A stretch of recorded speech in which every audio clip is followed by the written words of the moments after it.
plan on perhaps some delays on the roads, at the airports, at major airports all along the eastern seaboard. So this area of low pressure coming off of front stalls, it starts to move up the eastern seaboard. And anytime we talk nor'easter, a lot of people often think, oh man, a ton of snow.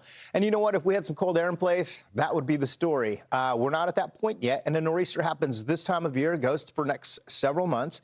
What we will see is this area of low pressure develop just off the coast of South Carolina. This is where they develop all the way to the Jersey Shore. We've got a strong area of high pressure to the north that's going to act as a barrier to help stop it and keep it slow moving, if you will. So here comes this departing cold front. That cold front that gave us all the rain across the southeast and cooler conditions, it's playing into this in some way because right along it, we start to see a low develop. This just off the coastal waters as well. Does it take on tropical characteristics? Is that still a bit of a question? Nonetheless, it's about the impacts that we want to focus on, which is days and days of rain and strong onshore winds. Now, remember, nor'easter is characterized by the northeasterly winds. That's what a nor'easter is, and we're going to see those. In fact, those take us right through the weekend.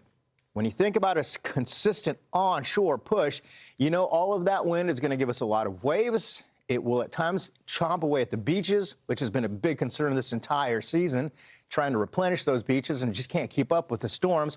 This is another reason you see that type of setup. Rip currents as well. When we look at the impacts, it's still a little bit of uncertainty as where the heaviest rain is going to be and the timeline. But as we look into Friday and into Saturday, mostly for the southeast, then the mid-Atlantic, then the northeast by Sunday, and a good chunk of the rain is likely to stay off the coast, but you're still going to have it moving over into the coastal communities. Now, when we talk about the onshore flow, you know, we talk about the inundation, water inundation. So we could see some lower lying areas dealing with some coastal flooding.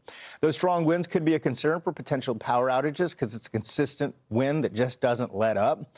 As far as the ensembles for Sunday, they're still all over the place, so the confidence is still low. Now, as to where this is all going to set up and go, it is important to note, though, those areas of low pressure being picked up by the GFS and the Euro, parts of them are over the open water. You also have a very warm Gulf Stream right in through here, which is why it could tap into some of that heat. Now, it still has fronts attached to it, so it could be a bit of a hybrid, if you will, as far as does it become tropical or not? Does it keep its front? We'll watch closely with you, but again, it's all about the impacts. Now, here's a look at the rain. You're thinking, all right, most of it looks like it's going to be off the coast, and it is. But look at the coastal communities. You go in a good 25 to 40 miles, you're going to be dealing with some rain. Much needed rain for the northeast. But having said that, some of us are dealing with some drier conditions, and again, could lead to some localized flooding, not only coastal communities, but well inland as well. The flash flood threat is already at a level 2 for the Outer Banks of North Carolina into Norfolk, Virginia. That's going to extend all the way down to Wilmington. Level 1 goes beyond that. And then on Sunday, it's a level 2 out of 4. This for a good chunk of the mid-Atlantic. Now, this is early in the game. Think, today's only Thursday, right? There's a good chance that could be increased as we go through the days ahead, just watching to see where this all sets up.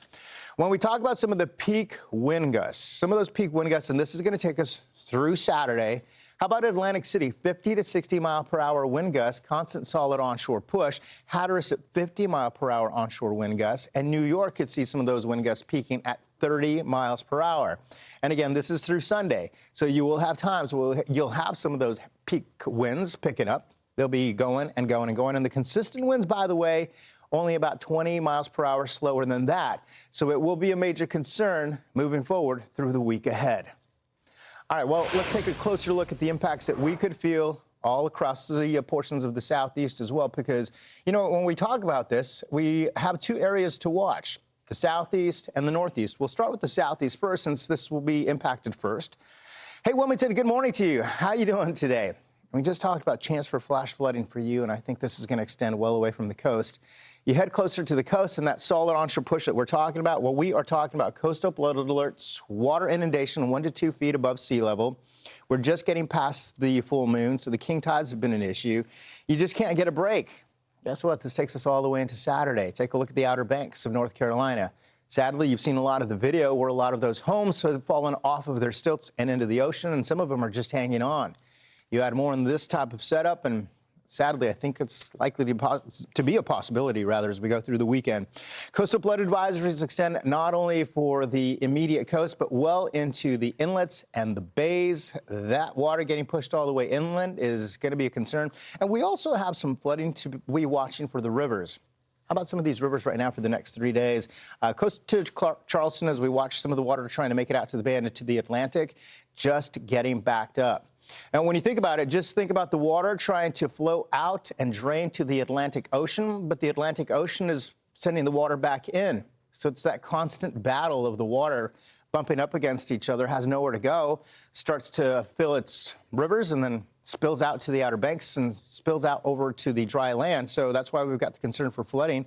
And a lot of this closer to the water will be salt water. So making sure you're watching your cars, especially if you've got an electric car. Hey, take a look at the nor'easter impacts for the Northeast. Rainy Saturday and Sunday from Savannah, Georgia, Charleston, South Carolina, all the way up and through Hatteras, North Carolina, Virginia Beach, Virginia. Same story for you. Temperatures feeling a little bit warm and muggy, plenty of moisture to work with. We also watch that extend all the way down into Florida. This is Friday, tomorrow evening through Saturday morning. So when you wake up Saturday morning, it might be too late. You got to move those cars Friday before all that water starts to come in and spill on inland. As far as the rain, here is the rain future radar, clouds and wind. This is the Fox model, exclusive here to Fox Weather. It is based on tropical data, by the way. It's really awesome when you take a look at what it's been doing recently. Most of the rain, again, off the coast. But here you go. Friday afternoon, 5 o'clock. You're trying to get home. Charleston probably dealing with some rain at times. Not real heavy, but during the overnight through the early morning hours, you'll get a few pockets of rain that will pick up. That'll take us into Saturday morning. Now look at the low country across South Carolina. You've got either light rain or moderate rain, especially as you head closer to the coast.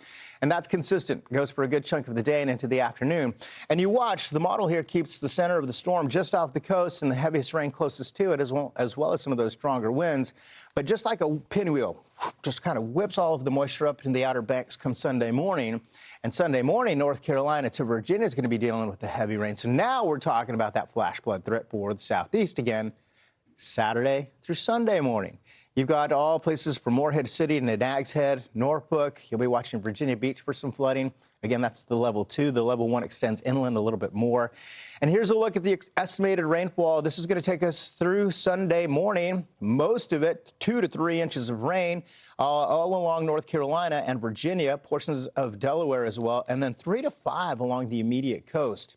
What about some of those peak wind gusts up to 50 miles per hour for Hatteras?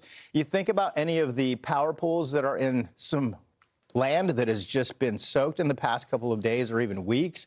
You add on that consistent wind and those types of wind gusts, it is possible to see some of those come down. So power outages, localized power outages are a possibility. Make sure that you're prepared for that throughout the weekend.